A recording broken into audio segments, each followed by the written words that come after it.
Rani Padmini, Rani Padmavati, history in Hindi. Rani Padmini, Rani Padmavati का इतिहास व कहानी। भारतीय इतिहास के पन्नों में अत्यंत सुंदर और साहसी रानी पद्मावती का उल्लेख है। रानी पद्मावती को रानी पद्मिनी के नाम से भी जाना जाता है। रानी पद्मावती के पिता सिंघल प्रांत श्रीलंका के राजा थे। उनका नाम गंधर्वसेन था और उनकी माता का नाम चंपावती था। पद्मावती बाल्यकाल से ही दिखने में अत्यंत सुंदर और आकर्षक थी। उनके माता पिता ने उन्हें बड़े लाड प्यार से बड़ा किया था। कहा जाता है बचपन में पद्मावती के पास एक बोलता तोता था जिसका नाम हीरामणि रखा गया था। रानी पद्मावती का स्वयंवर। महाराज गंधर्वसेन ने अपनी पुत्री पद्मावती के विवाह के लिए उनका स्वयंवर रचाया था, जिसमें भाग लेने के लिए भारत के अलग अलग हिंदू राज्यों के राजा महाराजा आए थे। गंधर्वसेन के राज दरबार में लगी राजा महाराजाओं की भीड़ में एक छोटे से राज्य का पराक्रमी राजा मलखान सिंह भी आया था। उसी स्वयंवर में विवाहित राजा रावल रत्न सिंह भी मौजूद थे। उन्होंने मलखान सिंह को स्वयंवर में परास्त करके रानी पद्मिनी पर अपना अधिकार सिद्ध किया और उनसे धामधूम से विवाह रचा लिया। इस तरह राजा रावल रत्न सिंह अपनी दूसरी पत्नी रानी पद्मावती को स्वयंवर में जीतकर अपनी राजधानी चित्तौड़ वापस लौट गए। चित्तौड़ राज्य। प्रजा प्रेमी और न्यायपालक राजा रावल रत्न सिंह चित्तौड़ राज्य को बड़े कुशल तरीके से चला रहे थे। उनके शासन में वहां की प्रजा हर तरह से सुखी संपन्न थी। राजा रावल रत्न सिंह रण कौशल और राजनीति में निपुण थे। उनका भव्य दरबार एक से बढ़कर एक महावीर योद्धाओं से भरा हुआ था। चित्तौड़ की सैन्य शक्ति और युद्ध कला दूर दूर तक मशहूर थी। चित्तौड़ का प्रवीण संगीतकार राघव चेतन। चित्तौड़ राज्य में राघव चेतन नाम का संगीतकार बहुत प्रसिद्ध था। महाराज रावल रत्न सिंह उन्हें बहुत मानते थे, इसलिए राज दरबार में राघव चेतन को विशेष स्थान दिया गया था। चित्तौड़ प्रजा और वहां के महाराज को उन दिनों ये बात मालूम नहीं थी कि राघव चेतन संगीत कला के अतिरिक्त जादू टोना भी जानता था। ऐसा कहा जाता है कि राघव चेतन अपनी इस आसुरी प्रतिभा का उपयोग शत्रु को परास्त करने और अपने कार्य सिद्ध करने में करता था। एक दिन राघव चेतन जब अपना कोई तांत्रिक कार्य कर रहा था, तब उसे रंगे हाथों पकड़ लिया गया और राजदरबार में राजा रावल रत्न सिंह के समक्ष पेश कर दिया गया। सभी साक्ष्य और फरियादी पक्ष की दलील सुनकर महाराज ने चेतन राघव को दोषी पाया और तुरंत उसका मुंह काला कराकर गधे पर बैठाकर देश निकाला दे दिया। अलाउद्दीन खिलजी से मिला राघव चेतन। अपने अपमान और राज्य से निर्वासित किए जाने पर राघव चेतन बदला लेने पर आमादा हो गया। अब उसके जीवन का एक ही लक्ष्य रह गया था और वह था चित्तौड़ के महाराज रावल रत्न सिंह का संपूर्ण विनाश। अपने इसी उद्देश्य के साथ वह दिल्ली राज्य चला गया। वहां जाने का उसका मकसद दिल्ली के बादशाह अलाउद्दीन खिलजी को उकसा कर चित्तौड़ पर आक्रमण करवाकर अपना प्रतिशोध पूरा करने का था। 12वीं और 13वीं सदी में दिल्ली की गद्दी पर अलाउद्दीन खिलजी का राज था। उन दिनों दिल्ली के बादशाह से मिलना इतना आसान कार्य नहीं था, इसलिए राघव चेतन दिल्ली के पास स्थित एक जंगल में अपना डेरा डालकर रहने लगता है, क्योंकि वह जानता था कि दिल्ली का बादशाह अलाउद्दीन खिलजी शिकार का शौकीन है और वहां पर उसकी भेंट जरूर अलाउद्दीन खिलजी से हो जाएगी। कुछ दिन इंतजार करने के बाद आखिर उसे सब्र का फल मिल जाता है। एक दिन अलाउद्दीन खिलजी अपने खास सुरक्षा कर्मी लड़ाकू दस्ते के साथ घने जंगल में शिकार खेलने पहुंचता है। मौका पाकर ठीक उसी वक्त राघव चेतन अपनी बांसुरी बजाना शुरू करता है। कुछ ही देर में बांसुरी के सुर बादशाह अलाउद्दीन खिलजी और उसके दस्ते के सिपाहियों के कानों में पड़ते हैं। अलाउद्दीन खिलजी फौरन राघव चेतन को अपने पास बुला लेता है। राज दरबार में आकर अपना हुनर प्रदर्शित करने का प्रस्ताव देता है। तभी चालाक राघव चेतन अलाउद्दीन खिलजी से कहता है, आप मुझ जैसे साधारण कलकार को अपने राज्य दरबार की शोभा बनाकर क्या पाएंगे? अगर हासिल ही करना है तो अन्य संपन्न राज्यों की ओर नजर दौड़ाइए, जहां एक से बढ़कर एक बेशकीमती नगीने मौजूद हैं और उन्हें जीतना और हासिल करना भी सहज है। अलाउद्दीन खिलजी तुरंत राघव चेतन को पहेलियां बुझाने की बजाय साफ साफ अपनी बात बताने को कहता है। तब राघव चेतन चित्तौड़ राज्य की सैन्य शक्ति, चित्तौड़गढ़ की सुरक्षा और वहां की संपदा से जुड़ा एक एक राज खोल देता है और राजा रावल रत्न सिंह की धर्म पत्नी रानी पद्मावती के अद्भुत सौंदर्य का बखान भी कर देता है। ये सब बातें जानकर अलाउद्दीन खिलजी चित्तौड़ राज्य पर आक्रमण करके वहां की संपदा लूटने, वहां कब्जा करने और परम तेजस्वी रूप की अंबार रानी पद्मावती को हासिल करने का मन बना लेता है। अलाउद्दीन खिलजी की चित्तौड़ राज्य पर आक्रमण की योजना। राघव चेतन की बातें सुनकर अलाउद्दीन खिलजी ने कुछ ही दिनों में चित्तौड़ राज्य पर आक्रमण करने का मन बना लिया और अपनी एक विशाल सेना चित्तौड़ राज्य की ओर रवाना कर दी।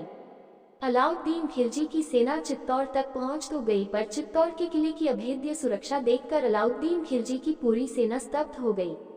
उन्होंने वही किले के आसपास अपने पड़ाव डाल लिए और चित्तौड़ राज्य के किले की सुरक्षा भेदने का उपाय ढूंढने लगे। अलाउद्दीन खिलजी ने राजा रावल रत्न सिंह को भेजा कपट संदेश। जब से राजा रावल रत्न सिंह ने रूपसुंदरी रानी पद्मावती को स्वयंवर में जीता था, तभी से पद्मावती अपनी सुंदरता के लिए दूर दूर तक चर्चा का विषय बनी हुई थी।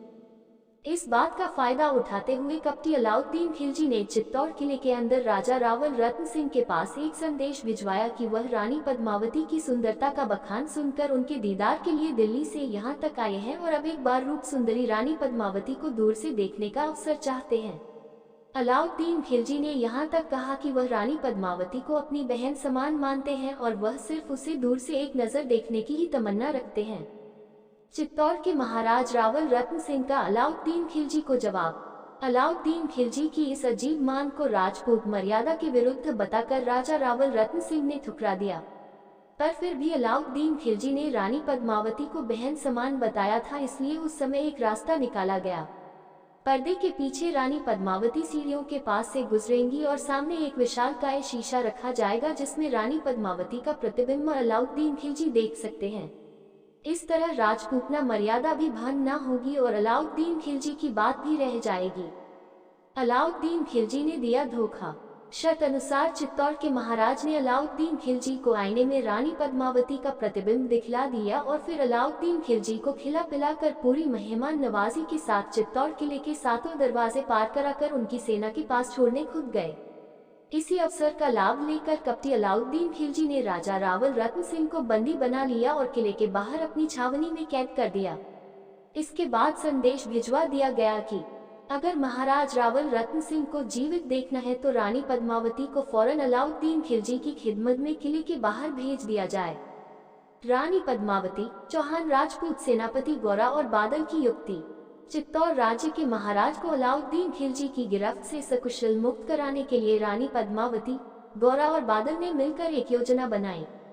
इस योजना के तहत किले के बाहर मौजूद अलाउद्दीन खिलजी तक ये पैगाम भेजना था कि रानी पद्मावती समर्पण करने के लिए तैयार है और पालकी में बैठकर किले के बाहर आने को राजी है। और फिर पालकी में रानी पद्मावती और उनकी सैकड़ों दासियों की जगह नारी भेष में लड़ाके योद्धा भेजकर बाहर मौजूद दिल्ली की सेना पर आक्रमण कर दिया जाए और इसी अफरा तफरी में राजा रावल रत्न सिंह को अलाउद्दीन खिलजी की कैद से मुक्त करा लिया जाए। रानी पद्मावती के इंतजार में बावरा हुआ अलाउद्दीन खिलजी। कहा जाता है कि वासना और लालच इंसान की बुद्धि हर लेती है। अलाउद्दीन खिलजी के साथ भी ऐसा ही हुआ। जब चित्तौड़ किले के दरवाजे एक के बाद एक खुले तब अंदर से एक की जगह सैकड़ों पालकियां बाहर आने लगी। जब ये पूछा गया कि इतनी सारी पालकियां क्यों साथ हैं, तब अलाउद्दीन खिलजी को यह उत्तर दिया गया कि यह सब रानी पद्मावती की खास दासियों का काफिला है जो हमेशा उनके साथ जाता है। अलाउद्दीन खिलजी रानी पद्मावती पर इतना मोहित था कि उसने इस बात की पड़ताल करना भी जरूरी नहीं समझा कि सभी पालकियों को रुकवा कर ये देखे कि उनमें वाकई में दासियां ही है। और इस तरह चित्तौड़ का एक पूरा लड़ाकू दस्ता नारी भेष में किले के बाहर आ पहुंचा। कुछ ही देर में अलाउद्दीन खिलजी ने रानी पद्मावती की पालकी अलग करवा दी और पर्दा हटाकर उनका दीदार करना चाहा, तो उसमें से राजपूत सेनापति गौरा निकले और उन्होंने आक्रमण कर दिया। उसी वक्त चित्तौड़ सिपाहियों ने भी हमला कर दिया और वहां मची अफरा तफरी में बादल ने राजा रावल रत्न सिंह को बंधन मुक्त करा लिया और उन्हें अलाउद्दीन खिलजी के अस्तबल से चुराए हुए घोड़े पर बैठाकर सुरक्षित चित्तौड़ किले के अंदर पहुंचा दिया। इस लड़ाई में राजपूत सेनापति गौरा और पालकी के संग बाहर आए सभी योद्धा शहीद हो गए। अलाउद्दीन खिलजी का आक्रमण। अपनी युक्ति नाकाम हो जाने की वजह से बादशाह अलाउद्दीन खिलजी झल्ला उठा। उसने उसी वक्त चित्तौड़ किले पर आक्रमण कर दिया, पर वे उस अभेद्य किले में दाखिल नहीं हो सके। तब उन्होंने किले में खाद्य और अन्य जरूरी चीजों के खत्म होने तक इंतजार करने का फैसला लिया। कुछ दिनों में किले के अंदर खाद्य आपूर्ति समाप्त हो गई और वहां के निवासी किले की सुरक्षा से बाहर आकर लड़ मरने को मजबूर हो गए। अंत में रावल रत्न सिंह ने द्वार खोलकर आर पार की लड़ाई लड़ने का फैसला कर लिया और किले के दरवाजे खोल दिए। किले की घेराबंदी करके राह देख रहे मौका परस्त अलाउद्दीन खिलजी ने और उसकी सेना ने दरवाजा खुलते ही तुरंत आक्रमण कर दिया।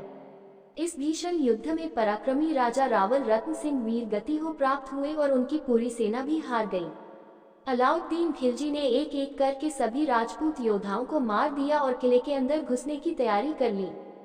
चित्तौड़ की महारानी पद्मावती और नगर की सभी महिलाओं ने लिया जौहर करने का फैसला। युद्ध में राजा रावल रत्न सिंह के मारे जाने और चित्तौड़ सेना के समाप्त हो जाने की सूचना पाने के बाद रानी पद्मावती जान चुकी थी कि अब अलाउद्दीन खिलजी की सेना किले में दाखिल होते ही चित्तौड़ के आम नागरिक पुरुषों और बच्चों को मौत के घाट उतार देगी और औरतों को गुलाम बनाकर उन पर अत्याचार करेगी। इसलिए राजपूतना रीति अनुसार वहां की सभी महिलाओं ने जौहर करने का फैसला लिया। जौहर की रीति निभाने के लिए नगर के बीच एक बड़ा सा अग्निकुंड बनाया गया और रानी पद्मावती और अन्य महिलाओं ने एक के बाद एक महिलाएं उस धधकती चिता में कूदकर अपने प्राणों की बलि दे दी। इतिहास में राजा रावल रत्न सिंह, रानी और पद्मावती, सेनापति गौरा और बादल का नाम सुनहरे अक्षरों में लिखा गया है और चित्तौड़ की सेना वहां के आम नागरिक भी सम्मान के साथ याद किए जाते हैं जिन्होंने अपनी जन्मभूमि की रक्षा के खातिर अपने प्राणों का बलिदान दिया। दोस्तों, हम आपके उज्जवल भविष्य की कामना करते हैं। आप ऐसे ही वीडियो देखने के लिए हमारे चैनल को लाइक, शेयर और सब्सक्राइब कीजिए।